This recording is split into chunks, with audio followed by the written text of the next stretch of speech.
Cannabis Health Radio. I'm Ian Jessup. And I'm Corey Yelland.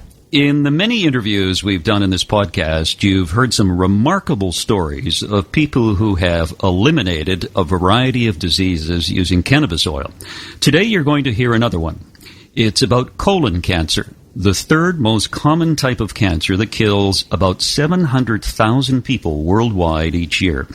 And joining us to tell the story of her father, Tom, and his colon cancer is Wendy. They are from Wisconsin in the United States. Thanks for doing this, you guys. Thanks for having us. Yeah, thank you. Tom, it's good to see that you're alive and kicking. Oh, yeah, I tell everybody I'm still standing upright, and that's the main thing. That's good. Now, in August of last year, Wendy, your father was diagnosed with stage 4 colorectal cancer with metastasis to the liver. Tell us the story.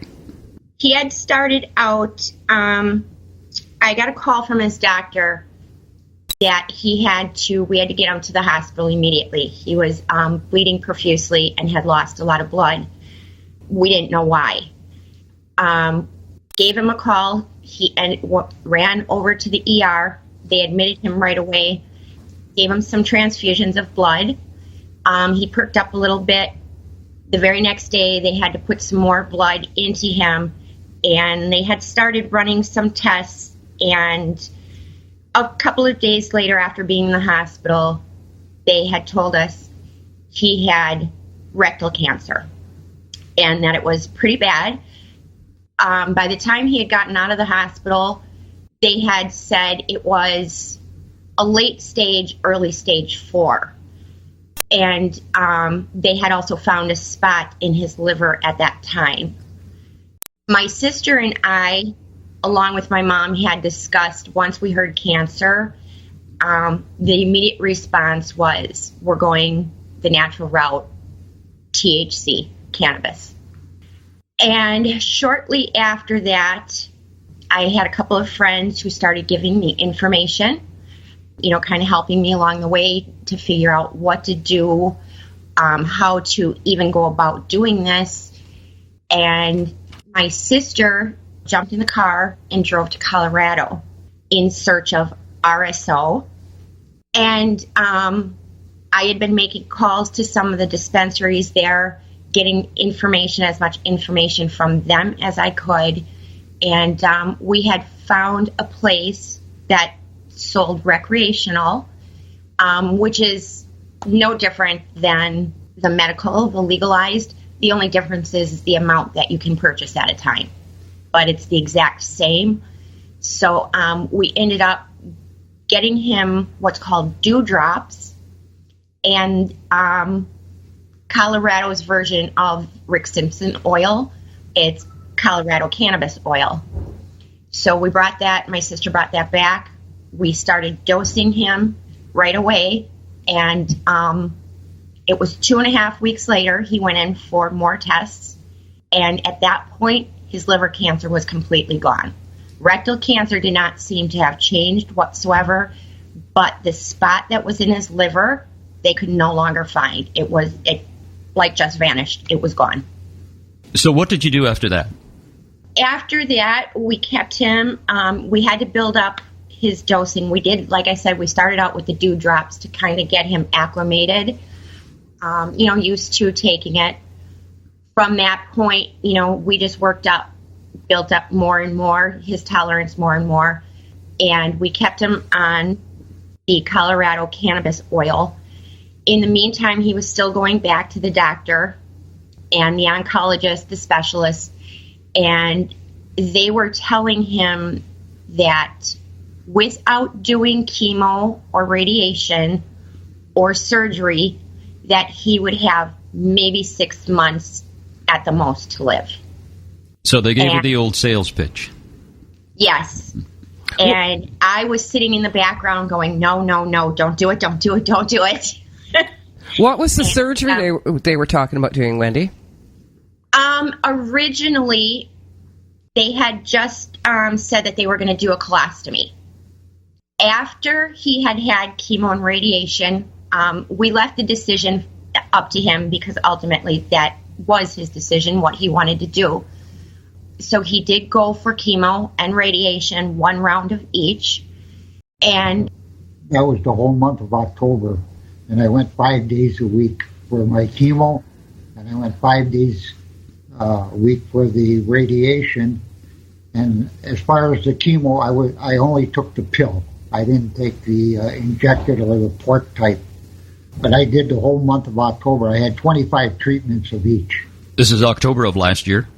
October of 2016. 16. Yeah. How did you feel doing the chemo? Tell you the truth, it didn't affect me at all as far as physically or anything, you know. And I was giving him supplements, and he was still using the CBD and THC.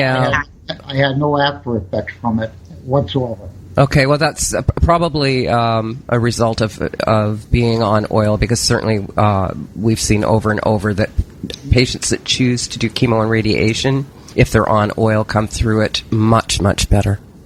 He had run out, I want to say it was about 2 weeks into starting the chemo and radiation.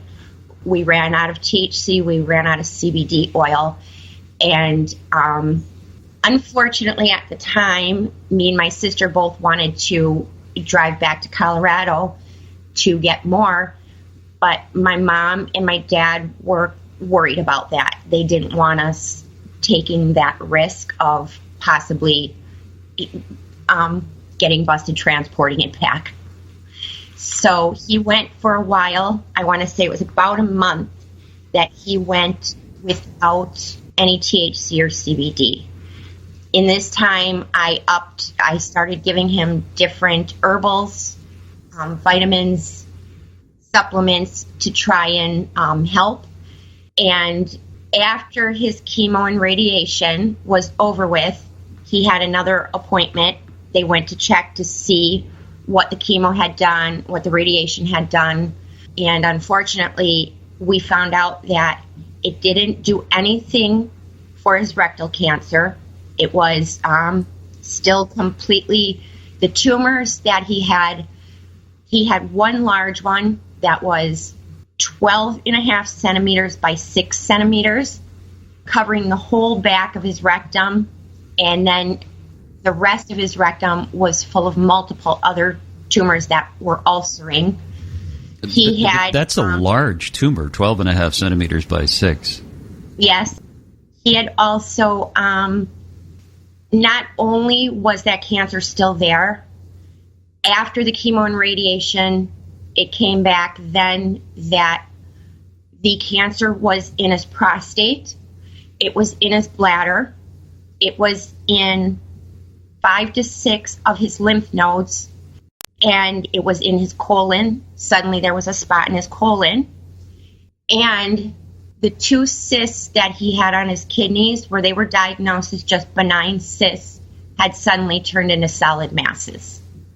He went from having rectal cancer to suddenly now just being loaded with cancer after the chemo and radiation. Did the doctors admit at all that the chemo and radiation may have spread the cancer? They did not admit to it. In some of his medical reports that I have read through, coming from the radiologist and from his oncologist, there is mention in the reports that it does appear that the additional cancers were directly caused by the radiation. So, Tom, you didn't have the usual side effects. You just ended up with a whole bunch more cancer instead, eh? Yes, I was deathly afraid because, it had spread so far, and I thought, well, it's beyond hope at that point. Yeah, I was just going to say, what's going through your mind when you've endured this chemo and radiation, and you go to the doctor, and you're hoping for an all clear or some really good news, and instead you find out that you've got it essentially all over the lower half of your body. Yeah, it was, needless to say, shocking. And they upgraded his cancer at that point to stage 4. And in each stage of cancer, I'm sure you're aware of, there's different levels. He was upgraded to 1 level below terminal. Yeah, basically being terminal. So what did they say then, Wendy? Take him home, or did they have some suggestions? Or I'll answer that. All right. The suggestion that they gave me was go immediately into the hospital, and they wanted to operate on me as far as they wanted to take out my rectum. They wanted to take out part of my colon. They wanted to take out my prostate. They wanted to take out my bladder. And when they told me all of this, I thought, no, I don't want this at all. No. I mean, I'm 73 years old. I thought, I don't want to go through all of that. Put 2 bags in him, one colostomy, right. and 1 urostomy. So basically, they just wanted to remove everything in his lower half. And they even gave him an appointment with a plastic surgeon. Right. Because they were just going to, instead of even having an opening for his rectum, they were just going to completely sew that shut. And they said, it's just going to be like, it's just going to be straight across. You're not going to have an opening. You're not going to have to go to the bathroom anymore. And they said the worst thing that happens, and I kind of have to laugh at this, the very worst thing that could happen with that surgery was that where his rectum opening used to be, there was a possibility that it would keep tearing open from normal everyday, standing, sitting. Oh, and to them, that was the worst thing that could happen. And I thought, that just adds, that's everything else. That just makes it even that much more worse. Yeah. Listening to this, it sounds barbaric as hell. Yes. What they wanted to do. Yeah, they basically, it was like, I look at it this way, it was like a cow going to a butcher shop. Mm-hmm. And they actually wanted to take a part of some muscles out of my stomach also and use that to close the opening in my rectum. That was another part of the surgery. Yeah, so basically the only part that he wasn't going to have cut open, they decided that, well, we need to take the muscle from the rest of you so we can reconstruct some sort of normal looking butt. Well, I can't even imagine what never mind all of these procedures. What would the recovery be like from something like that? It could have been months. It could have been years. Yeah, and then of course you're left with bags and the whole 9 yards. I mean, it just sounds barbaric, as Ian said. Truthfully, his health at that point was not very. It wasn't good at all. After he had acquired, more cancer yet, it became a real big concern and worry that there was a huge possibility that he would have never made it out of that hospital. Right. Had he had that surgery, we're pretty convinced that would have been his permanent home until... Yeah, death. Yeah, pretty much death. Tom, did you think you were going to die? Yes. I'll be honest, yes, I did. And at a certain point, I had in my mind that I wish I would have died. Because of this, I didn't want to go through all of the surgeries or the pain, or I was just hoping that the end would come fast. I actually had that thought in my mind. So I'm sorry. What's going through your mind, Wendy, when all of this is going down? Oh, God, that's a tough one. Sorry, it's hard for me to hear my dad say that. Sure. And it was hard to, at that time, we were worried because of the pressure from the doctors and the oncologists and the specialists.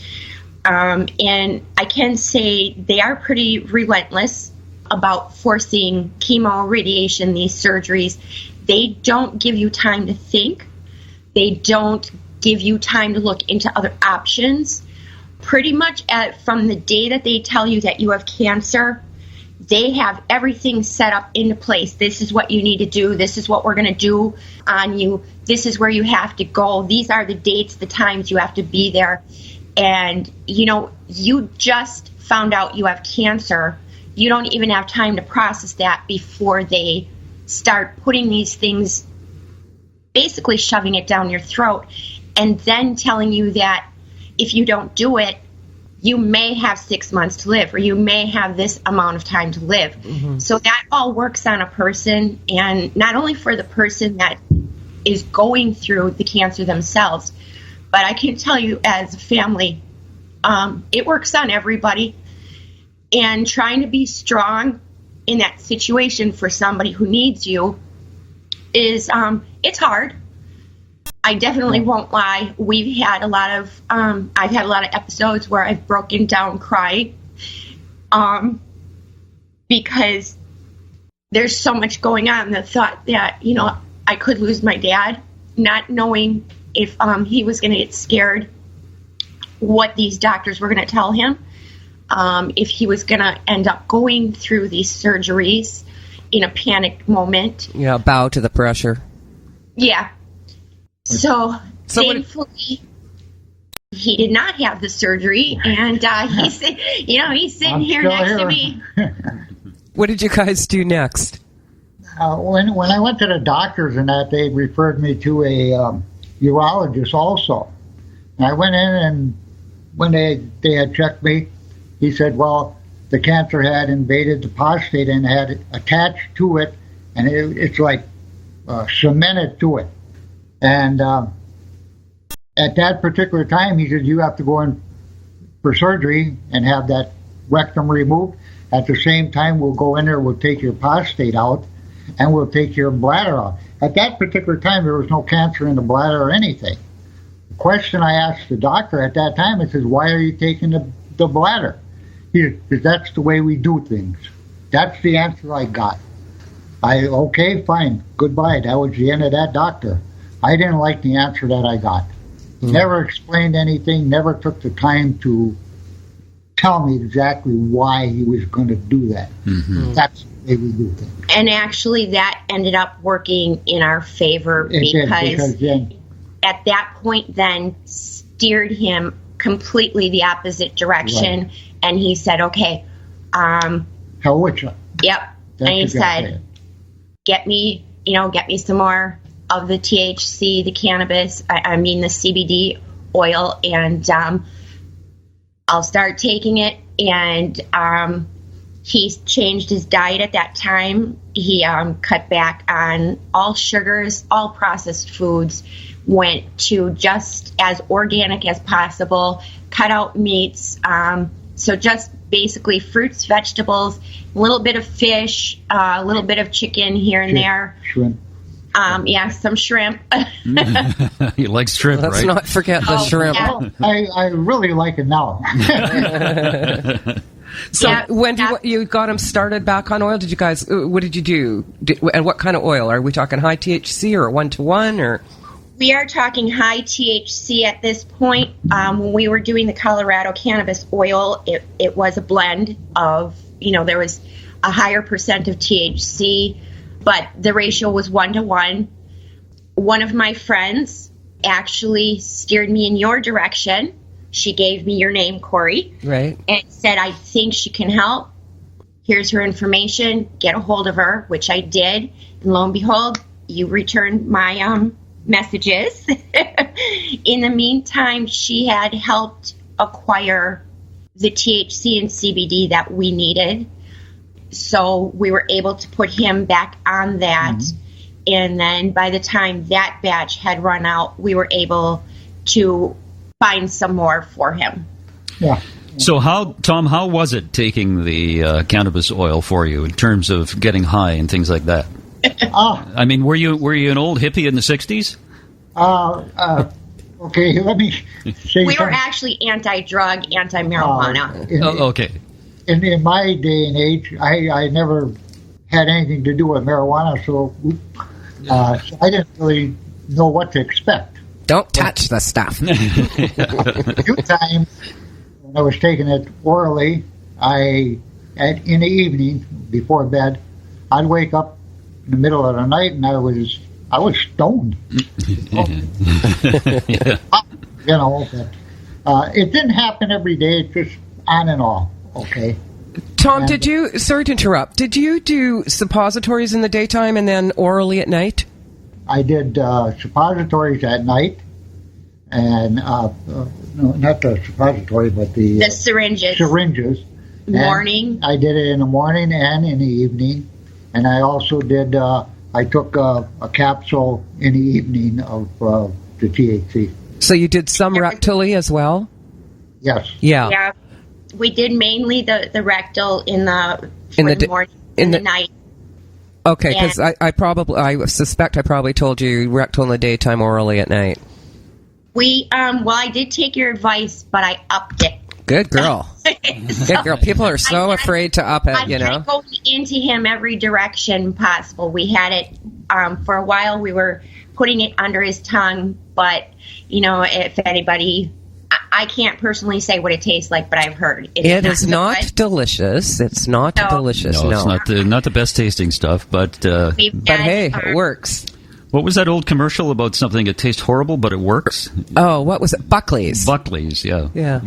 Buckleys, yeah. It tastes like kerosene. That's right. It was rough, but he did it. He all of this has been a trooper, and there's been minimal complaints. And when he started complaining about the taste of the oil, and he just couldn't get that out of his mouth, I felt guilty. I felt bad because I knew that I wouldn't have been able to do it at all. I probably would have gagged, but he just kept on going with it. And I finally decided, okay, I think we can pull off of that one, doing it under the tongue for a while. He was still taking the capsules. And some of those, when he was talking about some of the times he had gotten very stoned.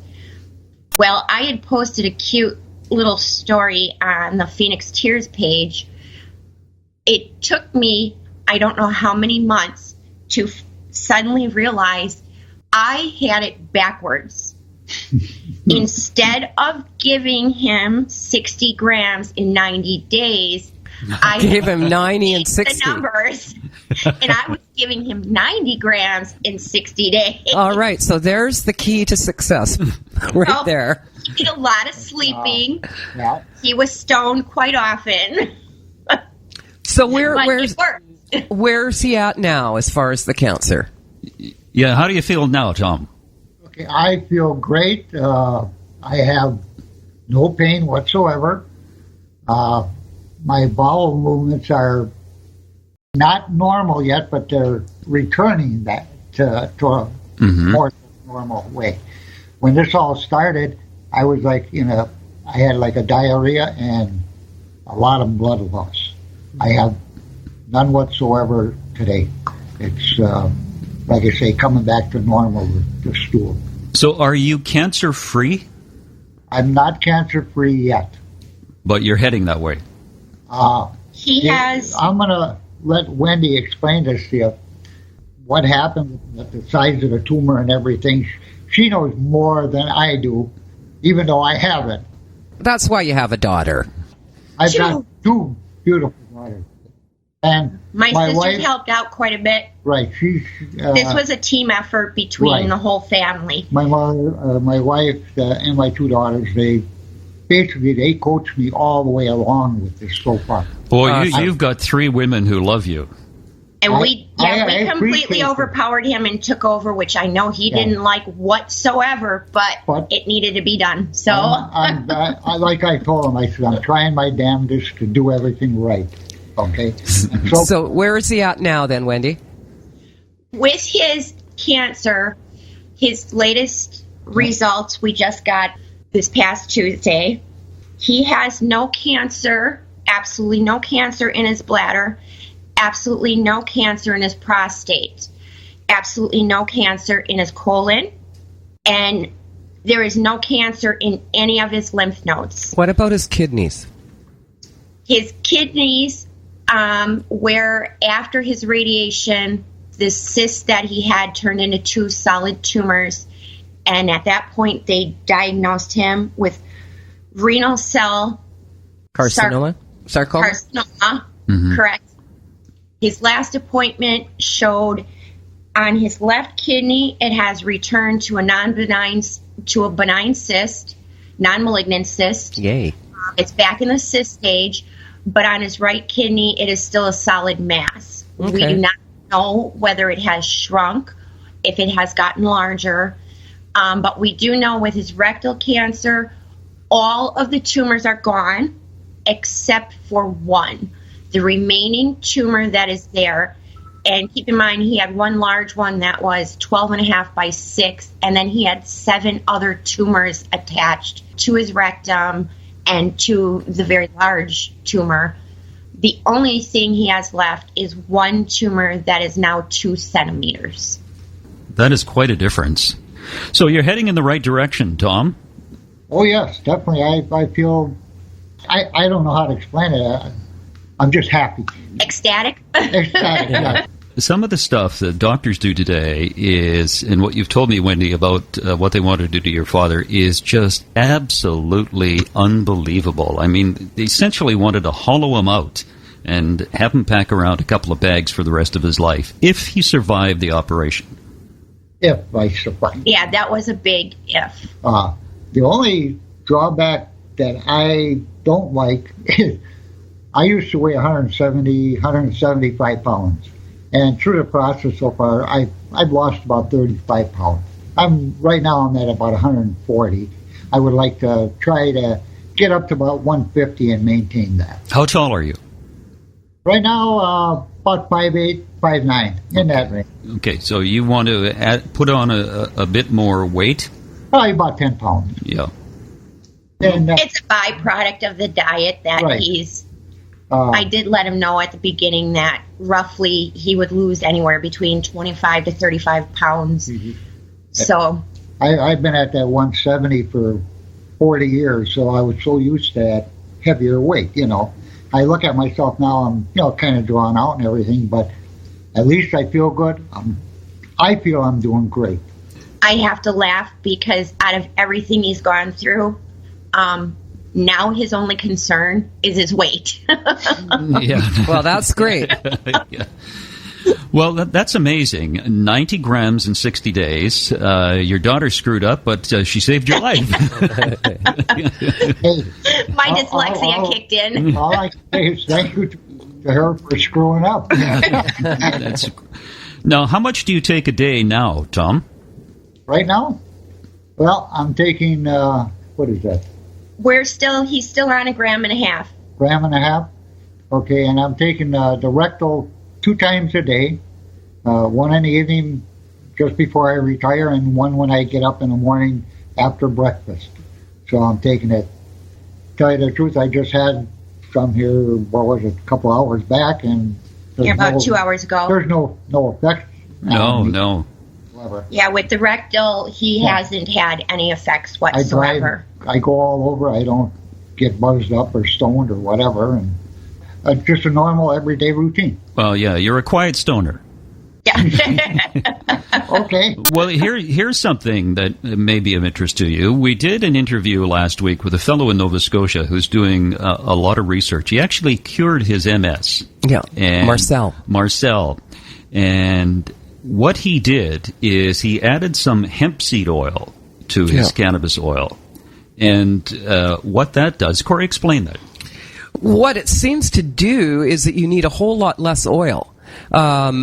The podcast is already up on our Cannabis Health Radio site, but he went from taking 5 grams of oil a day to 1/50th of a gram.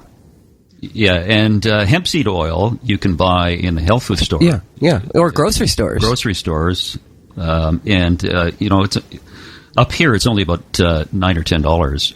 Yeah, and it's the reason being it's an omega-3, and this guy's research, he found out that when you take omega-3 oils, what it does, it opens up the CB1 and CB2 receptors, opens up all of them. But if you take coconut oil and other oils, it only opens up half of them. Yeah. So it's he's actually got a patent pending on this. This is like really big news. Yeah, U.S. patent, which I think will be approved in July. That's amazing, and I have to say that I do have hemp oil and black seed oil as well, along with frankincense.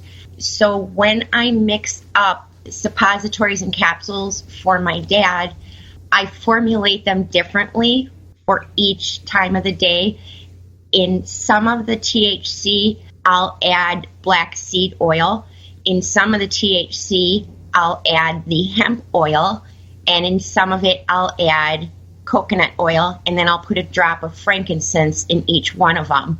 So he's constantly kind of getting a blend of oils, and along with taking the omega-3 oils. I've been giving him EFA capsules, essential fatty acids. Oh, Dr. Wendy's got it down. Yeah, she knows. I thought, I'm not taking any chances. So one way or the other, I'm getting all these oils into him because something's got to work. Basically, they're beating the hell out of me. Oh, we're so sorry, Tom. Tom, how do you feel today compared to, say, 5 or 6 years ago? How do I feel? I'm almost like back to normal, I think, He actually made mention yesterday that he feels like he did like 5 years ago. Right, and I mean, I'm doing everything like I used to do, other than, I'm retired, of course, but around the house, I mean, as far as mowing the lawns and working on a car or whatever, maybe painting, I'm keeping active. And climbing a ladder and going up on the roof. Yeah, going up on the roof. Which nobody's happy about. Yeah, they're a little upset about that. But what do the doctors say about your condition now? They don't really know what to say. The doctors? Last time we went, the doctor that I'm going to right now, he's the chemo doctor yet. He's trying to talk me into the chemo, and I won't do it. What for? To me, it's worthless. Okay. No, but she means why is the doctor trying to encourage you to have chemo when your cancer is disappearing? Last month when we went for his checkup, his doctor just briefly went through the images, didn't really discuss the fact that his cancer was receding, the tumors were getting smaller. And instead of, saying, hey, that's great, it looks like, the cancer's going away, instead of any encouraging words whatsoever, he turned to my dad and said, now would be the time for you to go in and have the colostomy done. The cancer's small enough where we can get in there and get the surgery. And I bit my tongue, but I just wanted to, seriously, I wanted to smack him in the back of the head and go, what the hell are you thinking? Yeah, no, I don't. So that kind of, at that point, my dad wasn't sure what to think. He was still basically under the impression that we were all trying to hide the fact that his cancer was actually getting worse, when we were telling him, Dad, it's getting better. According to all the reports and everything, your cancer's getting better, and it's shrinking rapidly. And his doctor, unfortunately, turned around, instead of focusing on that or even mentioning or even saying, good job, he said, well, he had to talk to the radiologist and do a double check. Then came back in the room and said to my dad, well, now would be the time to get the colostomy done. We got to get you in. And I've got to pay for that cabin. It was just unbelievable. And now when we went to the appointment on Tuesday with the same doctor, it took a little coaxing of us actually asking him and going, the cancer is smaller, correct? And then he would point out, but there's a spot, but the cancer is going away, correct? Or it's gotten smaller. And he wanted to skirt the complete issue. And then it was my sister that said, she had asked something about, can you just tell us, is this good news? And that's when he turned around and said, yes, this is good news, very good news. He said, and he did not bring up having the colostomy or the urostomy done. There was no mention of surgery this time around. And this was the first time that he did not push for it. Yeah. But he did push for my dad to go see a kidney specialist now for the tumor on his kidneys. Other than that was it. But he's kind of like dumbfounded because he doesn't know what I'm actually taking, okay? He's scratching his head. He can't figure out how that tumor shrunk so much. I go to the appointments, and he looks over at me, and he's like, because they know my mom and dad right at the beginning had said, my sister, she works in the medical profession. She worked as a surgical nurse in a trauma center, and I am not a doctor. I'm not any part of the medical profession. I just, for myself, have done natural things. I believe in natural. And so my mom and dad had said to the doctors that, well, my sister was in the medical profession and my other daughter does natural. So every time I would go with my mom and dad to my dad's doctor's appointments, his doctor would turn and look at me and ask me, and what are you giving him? And I would just, vitamins and supplements. That's the answer we keep giving him. That's all we tell him. Mm-hmm. And yeah, he just looks at us like, because he's not getting any answers out of us, but he knows we're doing something. I think he's more of the old-fashioned, and he just doesn't want to go with times, I guess, or. Yeah. Yeah, unfortunately, every now and then, and especially at the beginning when my dad did start losing the weight, and that's a natural concern for the doctors because that's a natural reaction to the chemo and radiation. That's kind of a significant concern when somebody starts rapidly dropping weight like that. So we had to keep explaining to him that my dad's weight loss was only because of the diet that he was on. And each and every time he would turn to my dad and tell him, no, you eat all the sugar you want. You go get yourself a chocolate malt. You eat cheeseburgers, have whatever you want. And I would sit behind my dad's doctor, shaking my head, going, no, Dad, no, Dad, no. Those are the last things you need to be putting in you. Boy.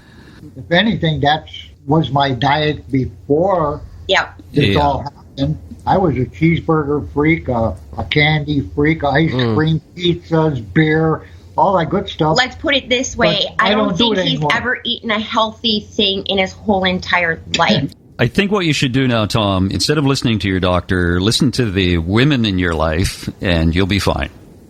You know what I think I ought to do? Is listen to you people more. Okay.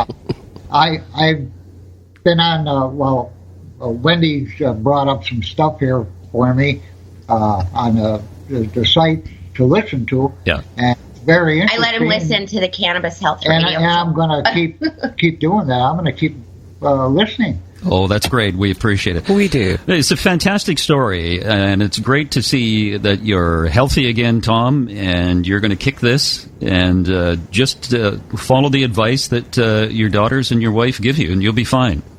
As a man, you should know that. Yeah. Right? You don't have no say in the matter. That's right. They tell you And I have to say, Corey had a huge hand in this because she's the one that told me what to do, let me know that I was doing it right. Because in the beginning, you don't really know what you're doing, and it's scary. It is really scary. So I can't tell you how comforting it was to be able to talk to Corey in person. Not only does she just have a naturally comforting voice and personality, but just knowing that I had somebody that was helping me along the way to help him, that made a world of difference because at that point, like I said, we didn't know what we were doing. Yeah, and I really appreciated everything that Corey's done for my daughter here and what she's doing for me and my other daughter and my wife. And it's to me, it's just great. Everything's going fine. And well, thank you very much, you guys. And we just want to see you get well, Tom. Thanks very much, folks. Thank you, guys. Thank you. It was nice talking to you. And that's another edition of Cannabis Health Radio. If you'd like to tell your story about the medical use of cannabis, then send us an email at info@cannabishealthradio.com. Also, if you'd like to advertise with us or sponsor our program, also send us an email at info@cannabishealthradio.com. Thanks for listening, everyone. You've been listening to the Cannabis Health Radio podcast. Visit our website, cannabishealthradio.com, and follow us on Facebook and Twitter.